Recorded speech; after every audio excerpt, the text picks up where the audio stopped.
Saludos y bienvenida desde la ciudad de Alcalá de Henares, ciudad de Cervantes. Nos encontramos en el estudio que está en la sede de Testimonio Cristiano a Cada Hogar. Mi agradecimiento a José Seisdedos por cedernos este espacio para poder entrevistar a Elisabeth Cardona. Buenos días y gracias por estar aquí en la entrevista.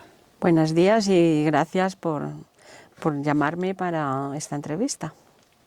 Estoy muy agradecido al Señor porque eres una de las personas vivas, un referente en la historia de España por la familia en la que vienes, tu padre, el pastor José Cardona, y tu madre, Amparo, que fueron claves en un periodo de la historia de España durante la dictadura y la transición, luchando con otros hermanos e instituciones que les apoyaban para que tuviésemos la libertad religiosa actual de 1980. Así es. Y como representación, y desde eres hija de él, pues es una bendición muy grande para mi vida poder realizarte esta entrevista, porque conoces muchas cosas y retienes de todo lo que ha pasado en esos años.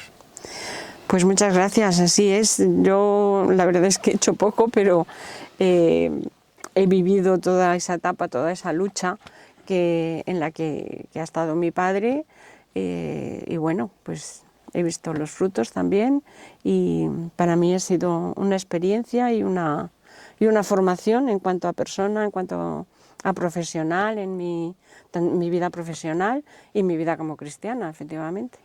Antes de adentrarnos un poco en el legado de tu padre, vamos a conocerte a través de lo que voy a comentar.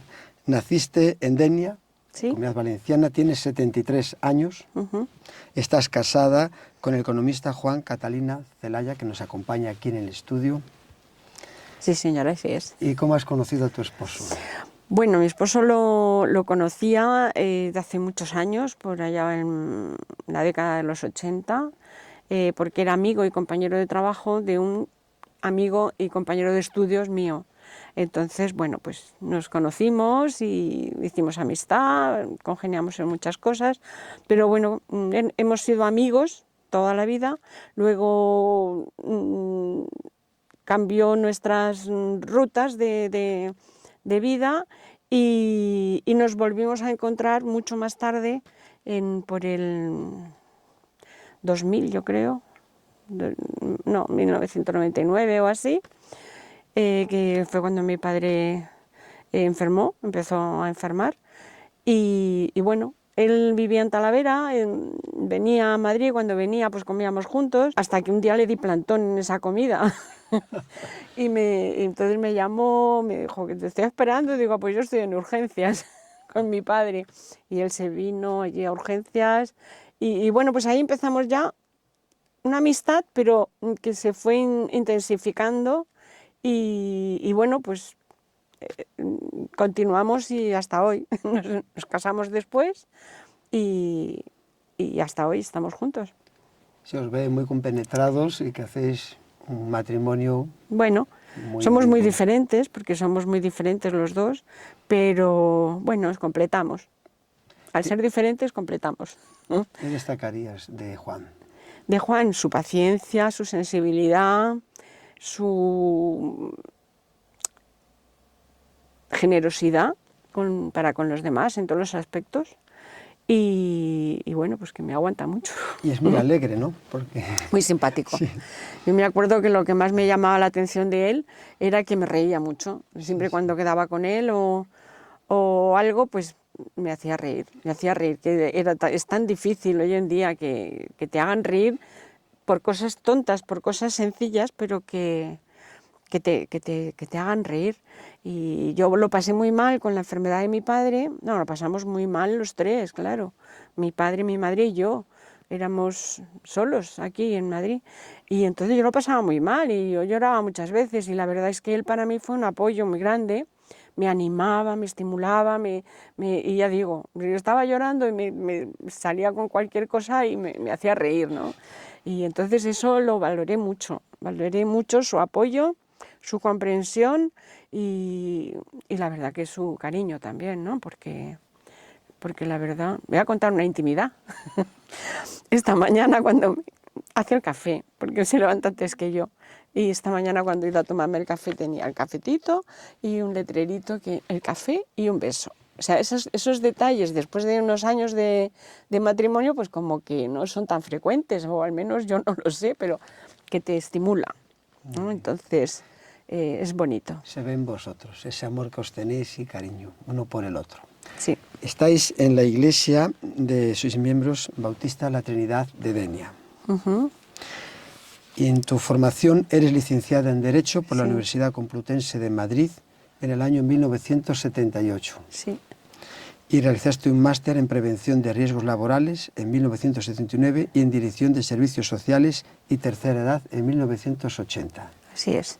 Fue cuando la colegiación en el Colegio de Abogados de Madrid, yo me colegié en el 80, porque antes hice unos cursos en la Escuela de Práctica Jurídica. Al acabar la carrera te sientes un poco que no sabes si eres capaz, no tienes ni idea, porque no se dan prácticas en la Universidad Complutense, no se daban, ahora sí, pero cuando yo estudiaba no, entonces me sentía un poco incapaz. Y bueno, pues estuve haciendo varios cursos en la Escuela de Práctica Jurídica aquí en Madrid, y pues uno era en asesoría de empresas, otro era en práctica procesal civil, y ahí perdí un poquito de tiempo y me colegié ya en febrero de 1980, me colegié como abogado ejerciente. Y esa foto es del día de digamos, la jura, que en mí fue la promesa, Sí. de cumplir con las obligaciones y con la ética del abogado, un abogado colegiado, y que fue el padrino de esa promoción, fue Pedro Rius, el famoso decano del Colegio de Abogados, y tuve la oportunidad porque los años siguientes ya fue otro decano, él se jubiló porque era muy mayor, pero para mí Pedro Rius es un referente. Tus padres, una de las mayores satisfacciones que tuvieron fue el día que te colegiaste, que sales en la foto del libro dándole la mano a Pedro. Y que fue algo, pues, una gran satisfacción para vuestra vida. Vemos esa foto y continuamos.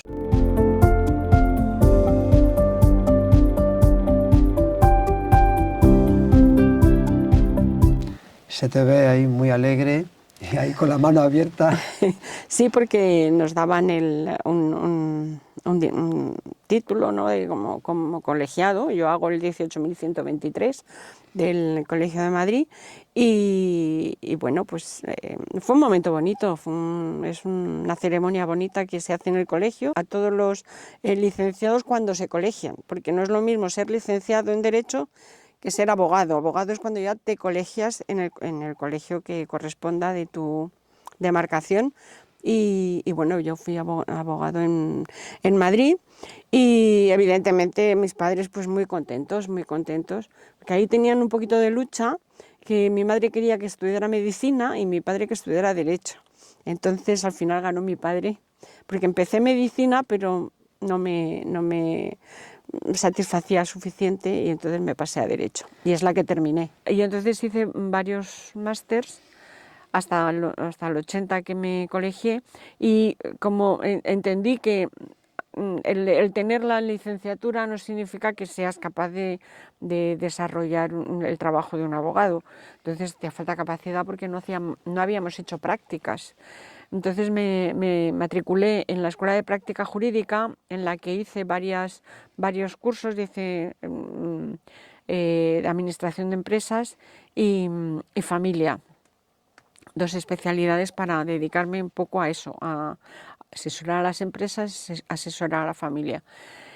Y en el máster de Familia, una de las clases era un sacerdote, el profesor, que daba Derecho Canónico. Y entonces él era juez en el Tribunal Eclesiástico, y bueno, cuando nos explicó que para ser abogado rotal, porque entonces no teníamos divorcio todavía, entonces para hacer las nulidades eclesiásticas de matrimonios católicos y hacer una nulidad para que bueno, pues liberar el vínculo matrimonial, había que proceder a la nulidad en el Tribunal Eclesiástico. No había la nulidad civil, se podía hacer, pero si eras católico necesitabas nulidad eclesiástica. Y yo tuve algunos parejas que querían la nulidad eclesiástica y yo dije, y me dijo el profesor, tú no puedes ser abogado rutal. ¿Por qué? Porque tú eres protestante. Y para inscribirte en el elenco de abogados rutales te tienen que recomendar dos curas, dos sacerdotes de la parroquia en la que te has desarrollado, donde has hecho la comunión, tú no has hecho la comunión, tú no has... ¿Tú vas a la Iglesia Católica? Yo no, soy protestante y no voy a la Iglesia Católica. Necesitas dos avales de dos sacerdotes para ser abogado rutal. Y yo dije, pues esto es ilegal, eso no puede ser. Y ahí, bueno, ¿qué te apuestan mis compañeros? Yo tengo que conseguir ser abogado rutal sin la certificación de ningún sacerdote. Yo como abogado puedo inscribirme, hacer los cursos rotales, no te van a admitir para hacer los cursos rotales, que eran 3 años. Y no te van a admitir porque los cursos rotales se hacen en La Rota, ahí al lado de San Francisco el Grande. Y dije yo, pues bueno, pues a ver qué nos apostamos, yo voy a intentarlo. Y entonces, efectivamente, pues fue una lucha porque no querían matricularme.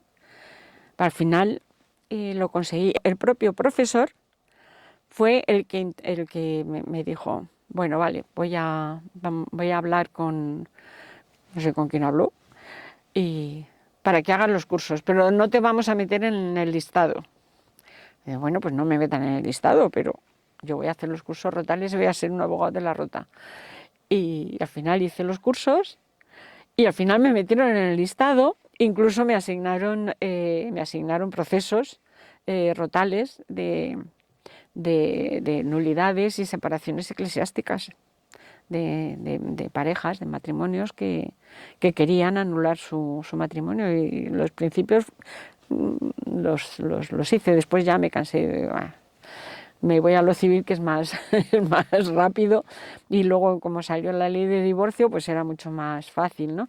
Pero vamos, de hecho hasta hace como hará unos 8 años llevé la última nulidad matrimonial en los tribunales eclesiásticos de Alicante. O sea que sí, que he sido...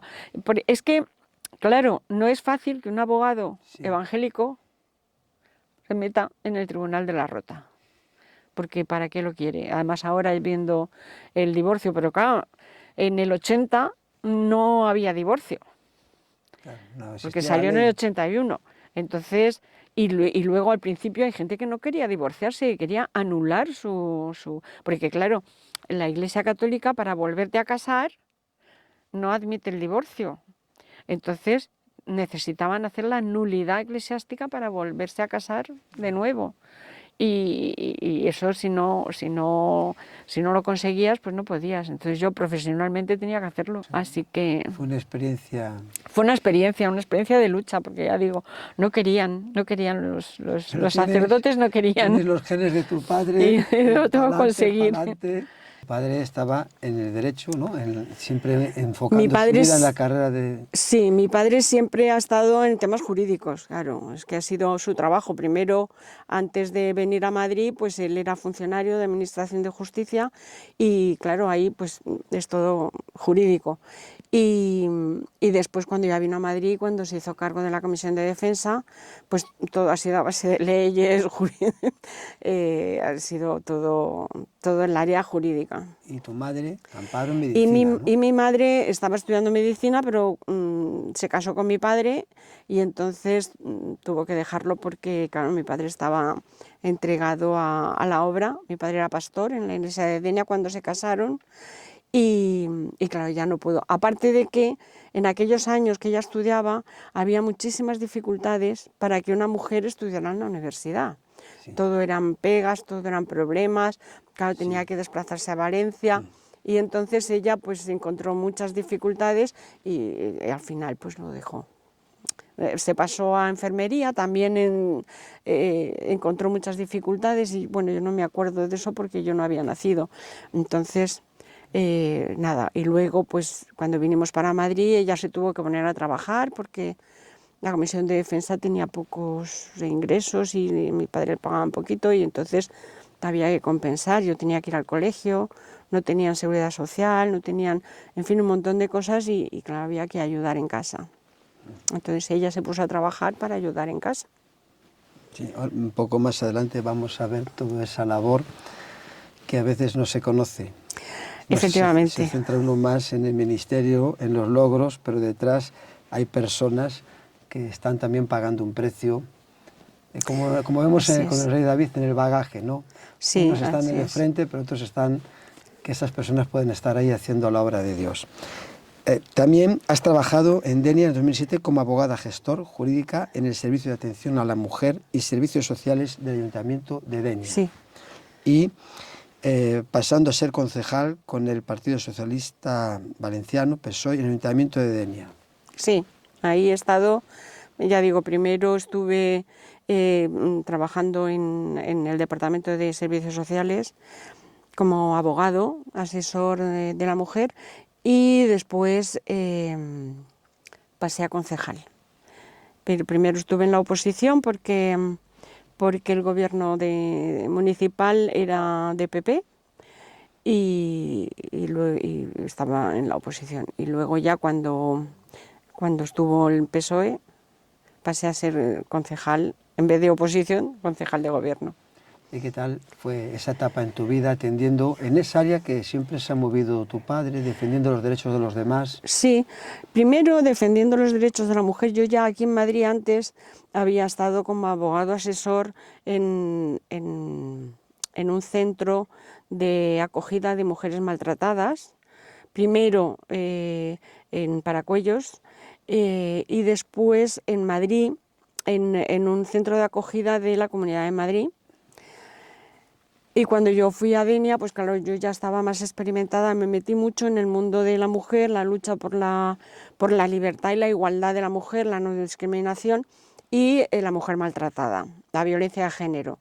Eran los comienzos de que salió la ley contra la violencia de género, y entonces era la verdad que ahí fue una época, un tiempo de mucho trabajo, de mucha lucha, pero para mí como experiencia muy bueno. Cuando fui a Denia, pues yo ya llevaba una experiencia en ese área y entonces, pues bueno, pues allí estuve como abogado asesor de la mujer en el ayuntamiento, y luego cuando pasé a concejal con el PSOE, que me propusieron para ir en el equipo del alcalde, pues la verdad es que yo siempre continué siendo concejal de igualdad con el tema de la mujer y del mayor, en el área de mayores, porque a mí el tema de mayores pues siempre me ha gustado. O sea, a mí el trato con los mayores me gusta mucho.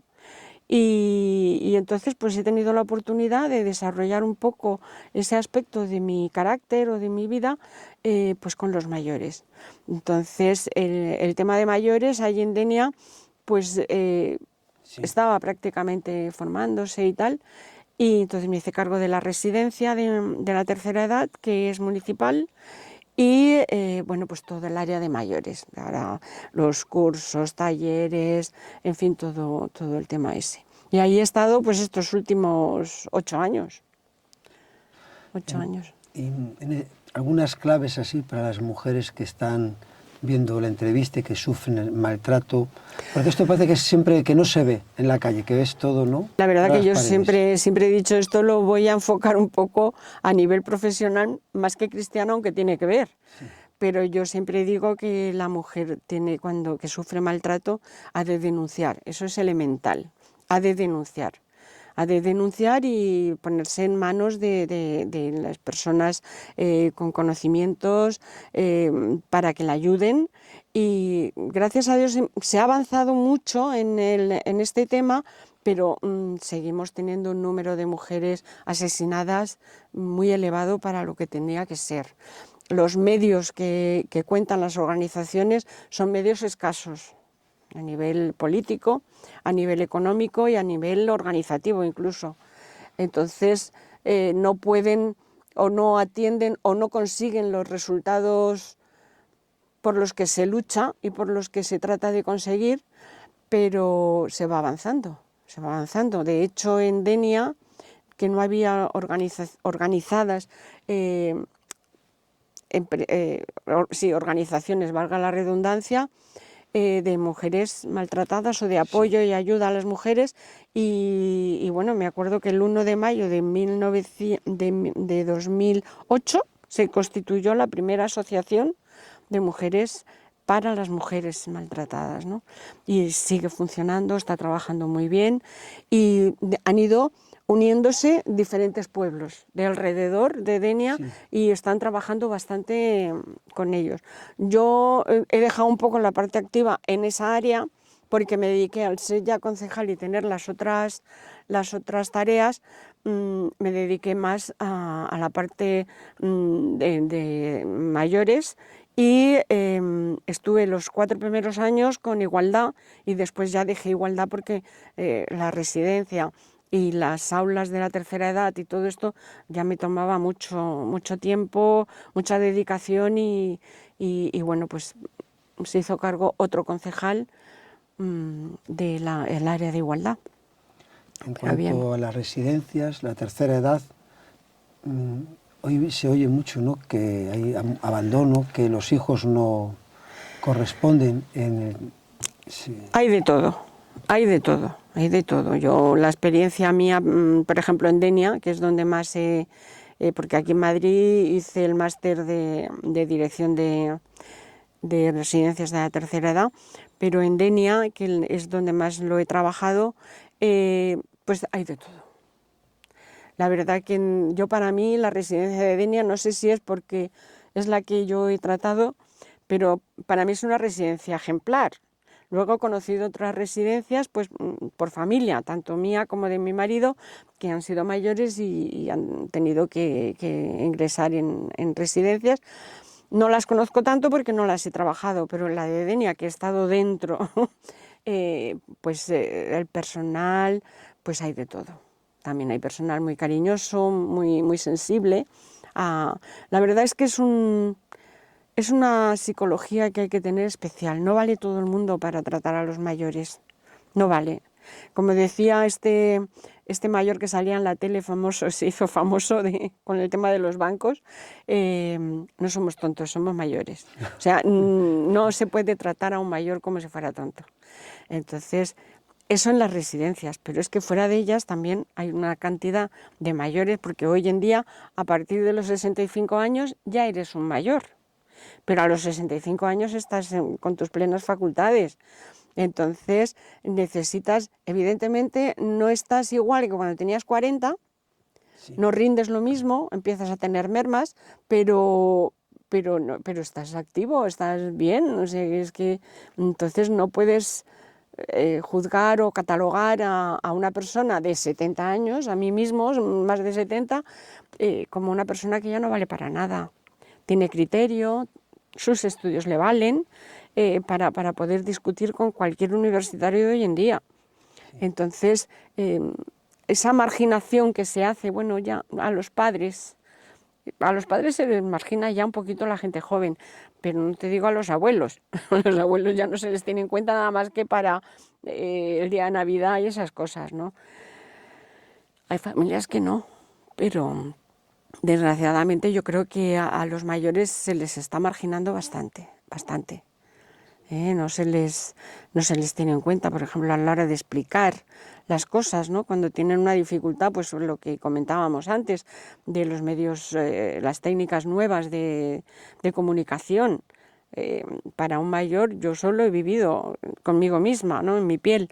Yo me acuerdo que yo siempre he ido al banco, y iba al banco y me informaban, ingresaba, sacaba, en fin, lo que hacía transferencias, lo que fuera. Cuando empezaron a poner ya los medios digitales, la banca telefónica, para mí eso era un mundo, porque nunca me había dedicado a eso. Sí. Entonces yo necesitaba al funcionario del banco que me explicara. Pero claro, ya vas siendo mayor, entonces yo te lo hago, yo te lo hago, no. Explícamelo, que lo quiero aprender. Sí. Y entonces eso pasa con muchos mayores, sí, que no les damos la oportunidad de poderlo aprender y poderlo desarrollar, porque todavía estamos capaces, vamos. Y eso es lo que yo creo y es por lo que he luchado, lo que he tratado de de que se consiga y bueno, pues ahí estamos. Muy bien. ¿Te ha motivado para participar en la vida política tu colaboración con los servicios sociales? Sí, sí, mucho, sí. Sí, porque es a lo que yo me he dedicado, he podido dedicarme, he podido desarrollar mis objetivos y que a lo mejor en otra área pues no lo hubiera podido hacer, pero gracias a Dios en el área de servicios sociales yo he podido desarrollarme, he podido tener objetivos, cumplirlos, trabajarlos. Me he sentido muy bien y he tenido en el equipo político del gobierno de mi pueblo, pues la verdad que me han apoyado, me han animado, no he tenido obstáculos, no he tenido problemas. Yo me acuerdo cuando la alcaldesa, cuando yo entré en la política, digamos, la alcaldesa me invitó a llevarme en su lista de candidatura. Y yo me acuerdo, lo primero que le dije, bueno, tú sabes que yo no soy católica. Me dijo, ya sé que no eres católica. Digo, ya, pero eso conlleva muchas cosas. La primera, yo no voy a ir en las procesiones. La segunda, yo no voy a ir representando a nadie, ni al ayuntamiento, ni a ningún ciudadano en una misa católica o en todo lo que está relacionado. Yo no, porque yo lucho por la no religiosidad de la ciudadanía. Entonces, yo me niego. Y me dijo, no, tú siéntete libre, tú eres libre, tú estás aquí como persona experta en el ámbito del área social y no tienes por qué, porque además me acuerdo que me dijo, porque nosotros somos socialistas y tampoco somos religiosos. Y digo, bueno, pues bien, pero yo sí soy religiosa, pero de mi religión. Entonces, eso quedó claro desde el primer día que pasé a la lista de candidatos para el ayuntamiento. O sea, eso lo tenían clarísimo. Y bueno, pues no he tenido nunca ningún problema, nunca. Es más, en la residencia que estaba, de Denia, esa residencia la hicieron las monjas. Sí. Y hay una capilla allí, con unos santitos, un Cristo crucificado, y yo nada más llegar dije, pues esto no puede ser así, esto no es confesional, estamos en un estado aconfesional. Entonces, y además habían un par de personas que eran cristianas, eran evangélicas, y digo, esto no puede ser, esto no, ¿por dónde se reúnen los evangélicos? No, bueno, en el salón o algo, no. Esto debe ser para todos. Y entonces lo propuse al alcalde y me dijo, pues haz una moción y si la aprueban todos, pues lo hacemos. Y una de las primeras cosas fue una moción para que la capilla se declarara aconfesional, se tapara el Cristo crucificado, porque yo creía en un Cristo vivo, no crucificado, y que pudieran allí cualquier persona, pues ir, tener un rato de recogimiento, o si iba el pastor, pues estar allí y tal. Y eso se consiguió, es de las primeras cosas en los primeros plenos que se consiguió. Qué bien. O sea que ya por ahí avanzamos un poquito. Con la estela de tu padre siempre. Sí. Todas las cosas, ¿no? No, hay que seguirlo, porque si no... También estuviste colaborando con la Asociación Internacional por la Libertad Religiosa en España. Sí, eso era cuando estaba aquí en Madrid.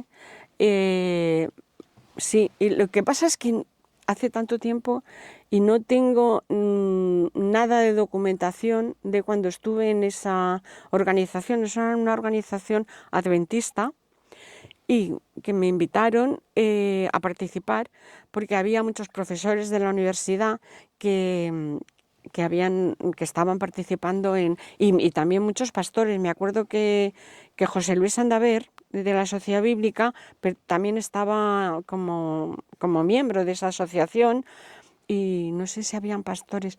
Me parece que otro abogado evangélico de Cataluña, que no me acuerdo ahora mismo cómo se llama, porque tengo la memoria que ya me empieza a fallar, también estaba allí en la asociación esta, y profesores de universidad, y sí, era una asociación que estaba luchando por la libertad religiosa, una de las tantas, porque hay muchas, hay varias, vamos. Sí, sí. Y entonces allí me invitaron a participar en esa asociación y estuve un par de años con ellos, pues luchando, haciendo estudios, informes, viendo, pues contrastando también con los diferentes profesores y pastores que estaban en la asociación. Pues bueno, todo dicen en valenciano que toda piedra hace muro, ¿no? Entonces, pues eso, cualquier organización que luchara por los derechos y por la igualdad y la libertad religiosa es positivo. Y ahí me tendrán a mí siempre, cualquiera. Desde ese tiempo y desde también, contando desde que se aprobó la Constitución española, después la primera ley de libertad religiosa en el 80, ¿qué queda por hacer por la libertad religiosa?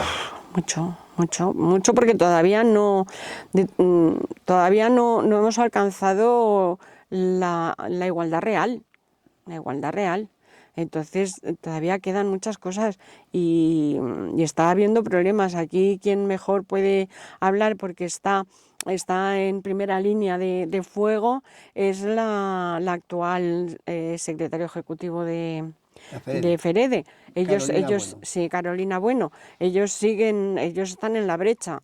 Entonces la verdad es que ellos están recibiendo y están luchando y están tratando, ¿no?, de poder llegar hasta el final, pero aún les queda mucho camino.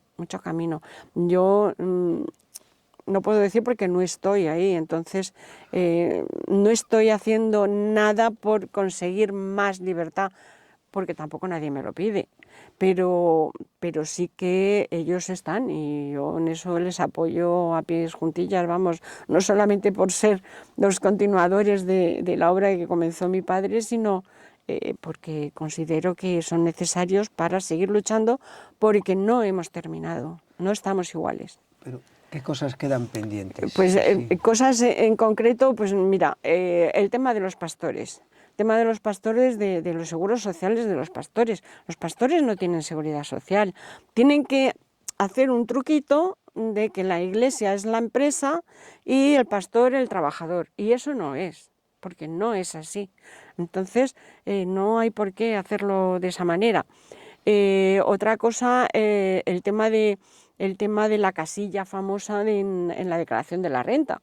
Sí que se ha conseguido que te den un certificado de las ofrendas para poderlo poner como que es en la declaración de la renta a cada persona, pero no está tampoco claro y además a mí tampoco me gusta. O sea, eso hay que trabajarlo mucho. ¿Qué más cosas? Pues hay iglesias que todavía están cerrando, ponen muchos requisitos para poder abrir un local de cultos, una iglesia, para hacer cultos en la calle, campañas en la calle. Algunos tienen suerte y se puede hacer, pero hay otros, muchas ciudades en las que encuentran mucha dificultad. A nivel hospitales, también hay un servicio que si va certificado por la FEREDE, con unos nombramientos de capellanías para los hospitales y las cárceles, pues van. Pero creo que todo eso es estar limitando las posibilidades, porque un sacerdote no necesita nada de eso. Un sacerdote está siempre asignado, puede ir, no tiene que buscar un horario. Por ejemplo, en Denia, en el hospital, solo pueden ir 2 personas a hacer el servicio espiritual, ¿no? Entonces, quiero decir que por ahí está iniciado, pero hay que terminar, hay que hacer.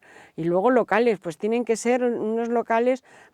Hay muchos municipios que el ayuntamiento ha cedido espacios. Creo que aquí en Madrid, por ejemplo, la iglesia de Canillejas, bueno, que era de Canillejas, ahora está en otra calle, pero les dieron el espacio y han hecho una iglesia preciosa.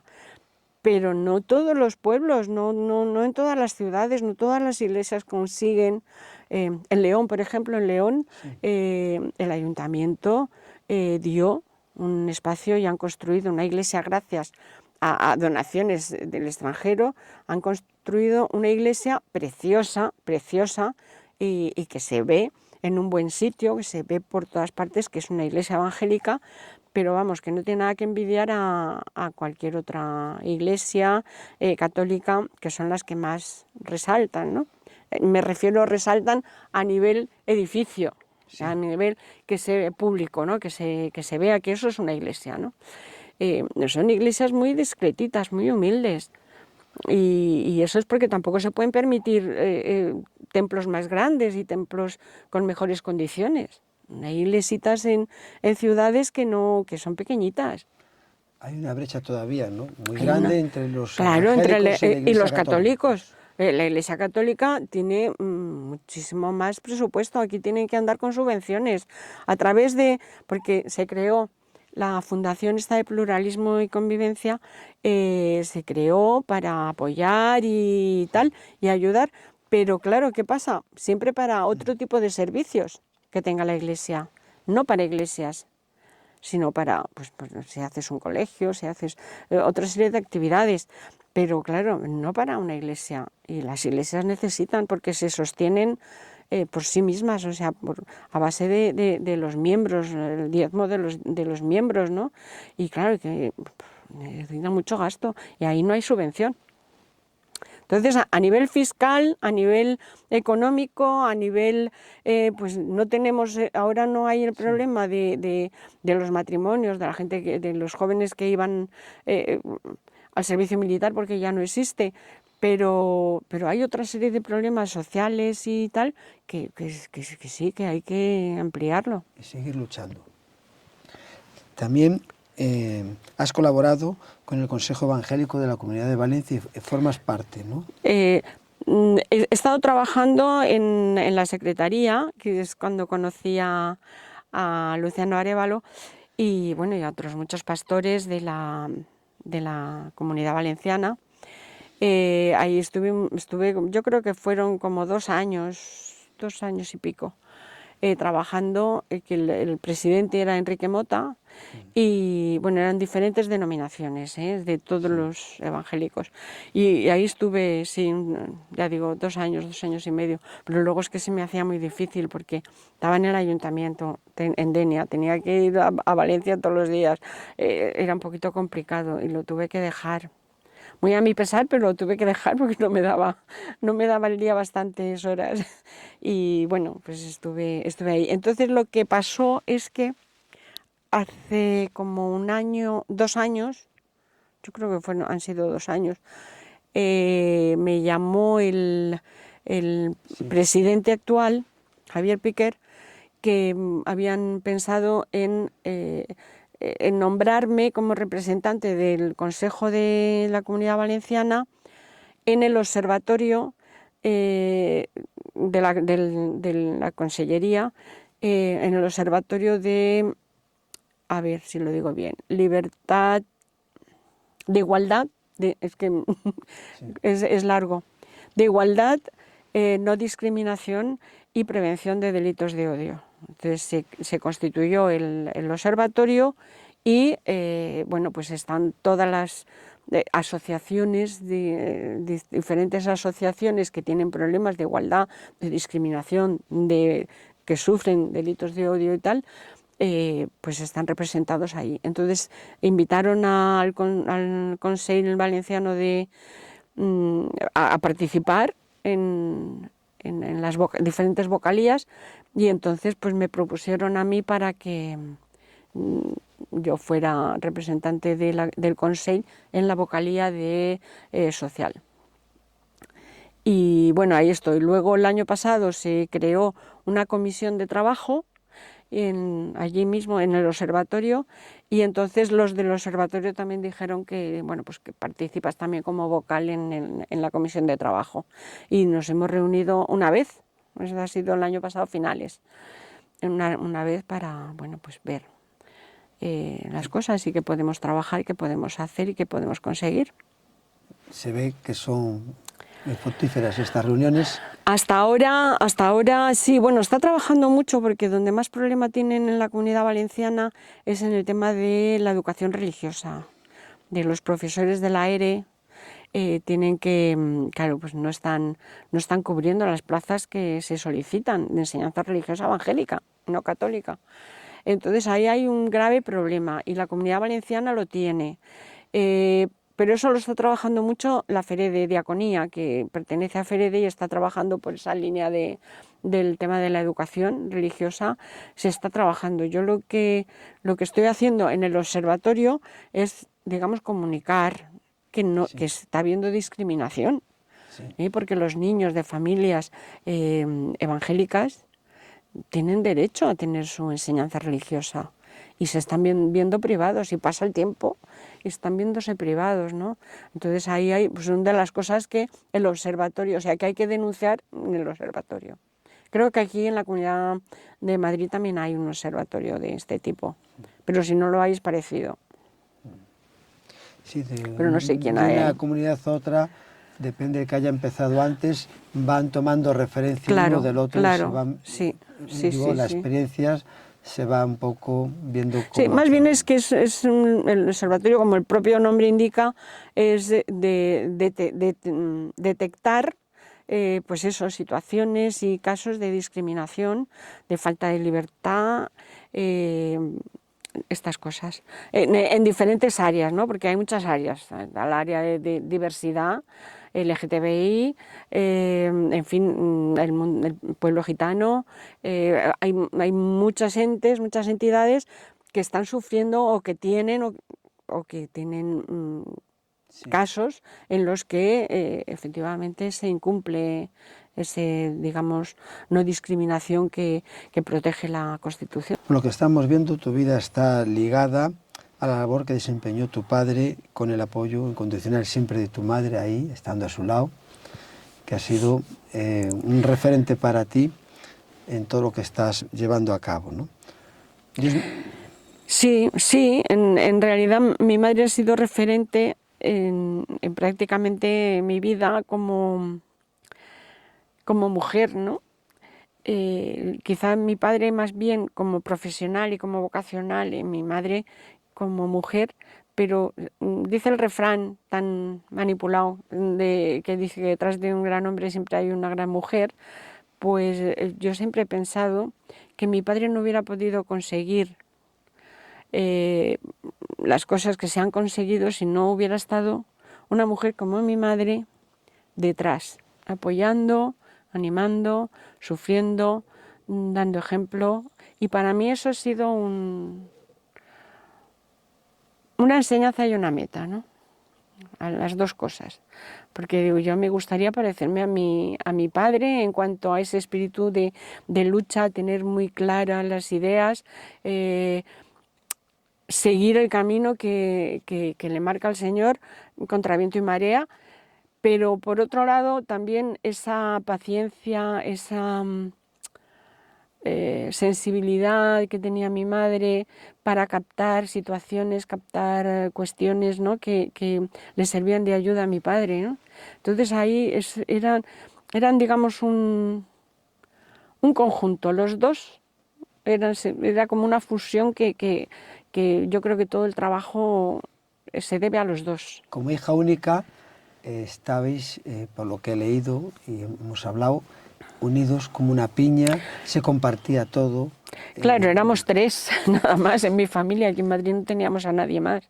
Tu padre cuando llegaba a casa compartía un poco la... Bueno, con mi madre sí, conmigo, por lo que yo era la hija, era pequeña y luego he sido adolescente, pues ellos eran prudentes en lo que tenían que compartir, claro. Eso a veces ante situaciones difíciles tenéis que estar orando los tres. Pero eso sí, en a la hora de orar teníamos que orar por todo, ¿no? Y orábamos los tres, teníamos al final del día, cada día teníamos que tener un momento, ¿no? en el que nos pusiéramos en manos del Señor y darle gracias y pedirle, ¿no? por el día siguiente, ¿no? Y entonces eso sí. Ahora, problemas y cuestiones del trabajo de mi padre, pues tampoco es que se compartiera. Lo he compartido más cuando ya he sido adulta, sí. Porque en mi trabajo, en todo, pues a lo mejor hemos comunicado cosas, sobre todo yo le comunicaba, le decía y él me aconsejaba, pues no sé, en eso sí. En otro tipo de problemas, pues mi padre sabía lo que tenía que hacer y sabía lo que tenía que compartir conmigo, que no era nadie, ¿no? En tu infancia, así, ¿cómo era vuestra vida? Porque José Cardona viajaba mucho, Mucho. constantemente. Entonces, cuando llegaba a casa, Pues el cuando natural llegaba a sería... casa, a mitad de las veces yo estaba ya durmiendo y la verdad es que yo siempre he dicho que yo en la infancia yo no tenía padre, mi padre lo tenía que compartir con todos los demás porque era para todos, él luchaba para todos, ¿no? Y se dedicaba para todos, escuchaba a todos, menos a mí, a mí no me escuchaba nunca. Y entonces... por eso digo que yo tenía a mi madre, que era la que me escuchaba. Entonces, por eso fueron unos tiempos y me inculcaron que era así. Mi padre tenía que trabajar y tenía que luchar y tenía que dedicarse a los demás. Entonces, yo eso lo entendí perfectamente y bueno, pues para mí, Sí. el mundo evangélico, todas las personas, he conocido a muchísimas personas que para mí son como mi familia, son mi familia. ¿Eh? Muchos hermanos, ya no solo de la iglesia a la que pertenecíamos como miembros, sino pues todas las demás, porque incluso ha habido periodos en que la Comisión de Defensa estaba en casa, las oficinas eran en casa, vivíamos nosotros en las oficinas. Entonces, las reuniones, todo, cuando venían pues pastores y pues, yo los conocía a todos. Para mí, pues todos eran mis hermanos porque compartía padre. Entonces, era simpático. Pero vamos, cuando he necesitado que mi padre me apoyara en algo o me asesorara, me aconsejara, la verdad es que lo he tenido. ¿Qué destacarías de tus padres? ¿Qué te ha quedado así? Que tienes siempre presente, son muchísimas cosas. Son tantas cosas. Mis padres para mí son el ejemplo. Para mí es lo mejor que me ha dado el Señor, salvando que cuando se han ido mis padres me ha dado el marido, pero para mí mis padres es el ejemplo, mi ideal, digamos, me gustaría parecerme a ellos en todo y tengo mucho que corregir para poder llegar ni a la mitad. Pero bueno, sí, para mí han sido, no sé, ejemplos de todo, de vida, de espiritualidad, de todo. Que mucha gente me dice, ¿tú cómo te convertiste? Vale, pues no lo sé, ni cuándo ni cómo, no lo sé, pero sí que sé que es gracias a mis padres. Gracias a lo que me han enseñado mis padres, ¿no? Y a las explicaciones de mis padres y al evangelio que me han mostrado, ¿no? Sí. Entonces, todo eso me ha hecho a mí, pues, creer en el Señor, porque yo nací creyendo. O sea, yo no vengo de una sociedad y de un mundo ni católico, ni ateo, ni nada. O sea, yo nací siendo mi padre pastor. Entonces, no he tenido un cambio en mi vida. Me acuerdo que ahora no tanto, pero antes, cuando la gente se convertía, pues claro, evidentemente experimentaba un cambio y había muchas personas, sobre todo cuando era un cambio que era trascendente y que podía beneficiar pues al resto de la iglesia y tal, pues salía al púlpito y daba su testimonio, que se llamaba entonces dar el testimonio, ¿no? Y yo decía, yo no puedo dar el testimonio nunca porque no he tenido un cambio. Yo di testimonio, o sea, yo me convertí en Señor, digamos, oficialmente cuando tenía 12 años y me bauticé con 12 años.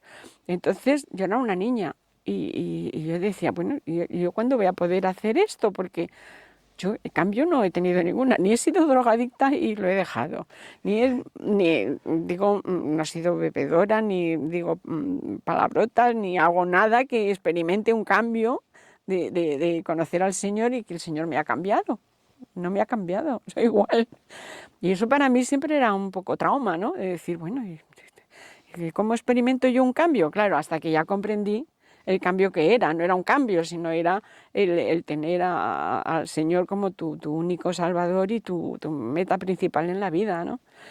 Y entonces por eso, que eso era, tuve ahí un tiempo de lucha diciendo, bueno, sí, yo he dado testimonio, yo me he bautizado, pero ¿y el cambio? Y eso me tenía un poquito traumatizada. Dios mediante, en el mes que vamos a entrar, pues hará 18 años que tus padres partieron con el Señor. Y fue una etapa muy dura en tu vida, porque en el mismo año, en un Murieron los espacio de dos. 8 meses, partieron Se con el fueron los Señor dos. y tu padre, José Cardona, acabó perdiendo la vista y Sí, acabó... unos años antes de fallecer, perdió la vista a causa de la diabetes que tenía y tuvo bueno, fue perdiendo poco a poco, fue perdiendo la visión y hasta que se quedó ciego. Entonces, la verdad que cuando se quedó ciego ahí padecimos mucho porque asumir con 80 años que no ves, cuando has visto toda la vida, pues eso cuesta. Y ver que pues eso, yo me acuerdo que cuando íbamos claro, él tuvo que dejar de conducir porque no veía, y a lo mejor íbamos en el coche y me decía, pero ten cuidado, ¿no ves que vienen coches por tu izquierda? Y yo decía, pero no viene ningún coche por la izquierda, y es que él, claro, asociaba cuando él conducía, ¿no?, que tenía que tener cuidado porque podían venir coches por la izquierda, pero claro, no los veía. Entonces suponía que pasaban coches y ahí teníamos, y yo digo, es que asumir eso cuesta. Cuando ves que tu padre, que ha sido tan independiente, que ha sido tan válido, tan capaz, tan todo, el asumir esa deficiencia, que es una deficiencia muy grande, la del no ver, no solo para él, sino para los que estábamos viéndole, ¿no?, y viviendo con él. El ver que te sientas a comer y él decía, no, yo puedo. Y yo me acuerdo que tenía mi madre un mantel que tenía como unos dibujos, unas fresitas, ¿no?, unas fresitas dibujadas en el mantel, y él iba, y a lo mejor iba a pinchar una fresita. Y dices, qué tontería, ¿no? Pues no, pues ya nos tenías a los tres llorando. Porque, claro, veías que había pinchado la fresita del mantel porque, claro, no atinaba a lo que era la comida. Sí.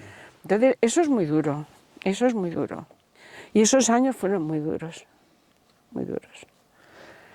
Así hasta que falleció, luego empezó a tener los infartos y bueno, todo producto de la diabetes. ¿Y tu madre también, de enfermedad? Mi ¿O fue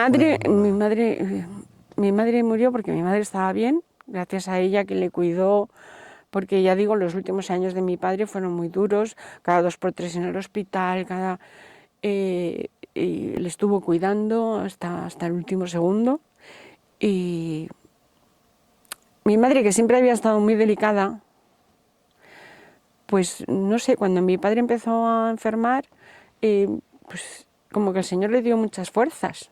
Y la verdad es que quizá también se abandonó un poco su salud, no sé qué es lo que pasó. No sé lo que pasó. Si La verdad que estaban durante estaba muchos bien, ella años estaba bien. unidos, pero a lo mejor esa tristeza, esa Pues no pena, lo sé, no sé qué ¿no? pasó porque la verdad que fue muy poco tiempo. Fue justo cuando yo me fui fallecido mi padre, cuando mi madre estaba muy bien, yo digo, bueno, pues ya me puedo ir a Denia porque mi marido estaba trabajando en Valencia. Digo, bueno, pues ya puedo yo realizar mi vida con normalidad, porque hasta entonces no, porque él trabajaba en diferentes ciudades y yo tenía que estar cuidando a mis padres. Entonces me iba a ir y claro, esos poquitos meses, fue cuando yo me fui a Denia en julio del 2007, y mi madre vino en agosto a pasar unos días, se resfrió, se vino a Madrid, ese resfriado fue más. Yo vine porque ella no estaba bien y dije, no te puedes quedar aquí sola con este resfriado que tienes. Me la llevé a Denia y en 15-20 días se murió.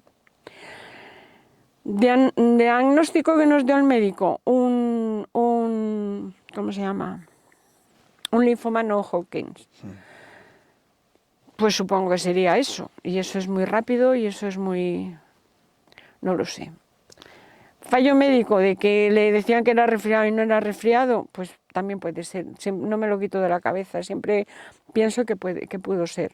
No lo sé. El Señor se la llevó porque consideró oportuno y claro, yo me quedé después de tanta unión y tanta cosa con mis padres y al no tener familia, pues la verdad es que mi marido trabajaba fuera y yo estaba sola y me costó mucho adaptarme a la falta de ellos. Es más, hoy por hoy sigo notando la falta de ellos. O sea, Estabais muy unidos desde siempre sí, y compaginados y una armonía sí, total.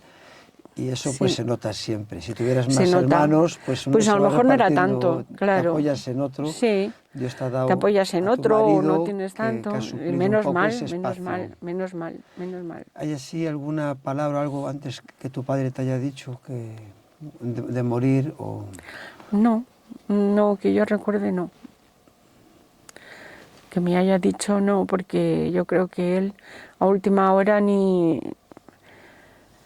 pensaba que había llegado su momento y estaba confiado en tanto en mi marido como en mí, como en mi madre, estaba tranquilo.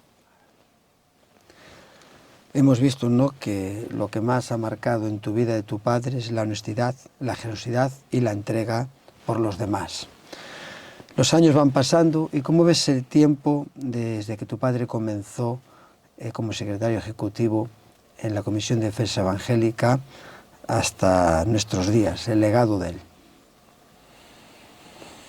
Yo creo que yo en este sentido el legado es la trayectoria, el comienzo a conseguir lo que se ha conseguido y dejar que los demás continúen ahora esa lucha, ¿no?, y esa vocación. Creo que es el Señor el que tiene que marcar esas cosas, ¿no? El si ha sido suficiente con lo que Él hizo y ahora hay que pasar a otra cosa, o si está haciéndose bien la continuidad y se están consiguiendo éxitos en esa labor. No sé cómo valorar eso. La verdad es que no sé cómo valorarlo, porque yo sé que, hombre, las iglesias están creciendo. Sí. Si me preguntas, ¿suficiente? Pues yo creo que nunca es suficiente, ¿no? El Señor nos ha puesto unas metas muy, muy amplias y yo creo que no llegamos ni a la mitad, nadie. Que a lo mejor tenemos que ponernos las pilas, como dicen vulgarmente, y hay que, no sé, enfocar la obra del Señor desde otro punto de vista, dado que la sociedad hoy no es como la sociedad antes, hace unos años, hace 20, 30, 40 años, no es nada. Y hay unos retos diferentes a los que había entonces, muy diferentes. Entonces, bueno, ¿cuál es el legado? El legado es el espíritu de lucha por la obra del Señor, para agrandar la obra del Señor y ampliarla. ¿Que con eso encontramos obstáculos? Pues luchar por vencer esos obstáculos para que esa lucha para agrandar la obra del Señor se plasme y se realice. Ese es el legado, yo creo. Eso es lo que mi padre empezó, mi padre y otros muchos, y los pastores.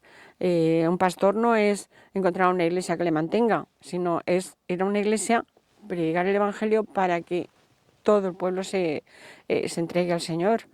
Pero claro, ahí te encuentras con muchas cosas. ¿Cuál es el legado? El espíritu de lucha, saber tener la meta, tener los ojos abiertos y el objetivo claro y seguir ahí. Yo pienso que eso es lo que ha mostrado y lo que yo creo que tenemos que aprender.